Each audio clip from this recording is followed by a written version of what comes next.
Welcome back to Good Morning Northwest. Well, it is Halloween, and who better to have in the studio but Brian Knight, who is an author of horror books and paranormal and kind of supernatural themes to them. So good morning. Thank you for joining us. Good morning. Thank you. And, you know, I was saying I was actually reading one of your books, Broken Angel, that was had come out in paperback in 2007. And you are actually from the Idaho and, you know, Washington area. So a lot of references in the book are local. So if you know your way around, you catch that in the books. Yes, you'll recognize a lot of landmarks. Okay, and then Farrell, which is the one up front here as well. I noticed you referred to Farrell Park a lot, but it's actually Columbia Park here. Yes. So a lot of great things in that. That's what I like about it, since you're a local boy, so to speak. So one thing I was going to ask too is, you know, a lot of your books have to do with kind of supernatural, paranormal, and horror, if you will.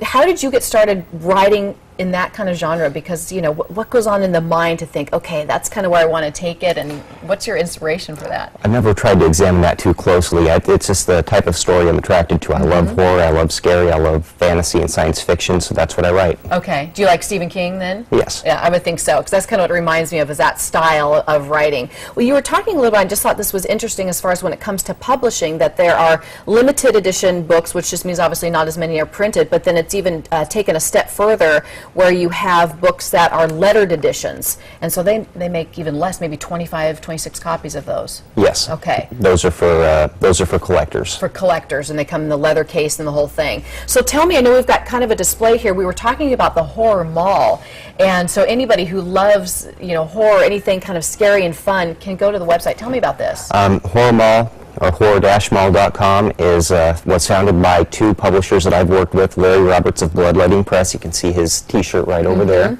Very cool. And Shane Staley of Delirium Books.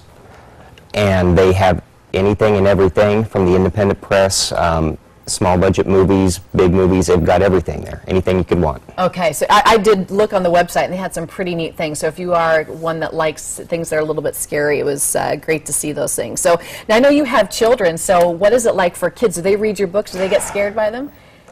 They've read a few of them. Do a few that you kind of keep to the side until they're a little bit older? Yes, my youngest hasn't read any of them. I won't let her. Yeah, that's probably a good idea, because then you're going to be up with nightmares with her. Yes. Yeah. Well, if you want to meet Brian and buy a book and have him sign it for you, he's actually going to be at the Bookworm this afternoon up here in Kennewick, just up the road in the Marineland Village from 1 to 2 o'clock, signing books, and you can ask him more questions and find out where he gets his inspiration. So thank you so much for being here this morning. It was a lot of fun talking to you, and I really am enjoying reading your books. Well, thank you. Yep, a lot of fun to read. All right, well, happy Halloween to you. Happy Halloween. Coming up on Good Morning Northwest, comedian Sarah Silverman goes on Jimmy Kimmel Live last night. How the two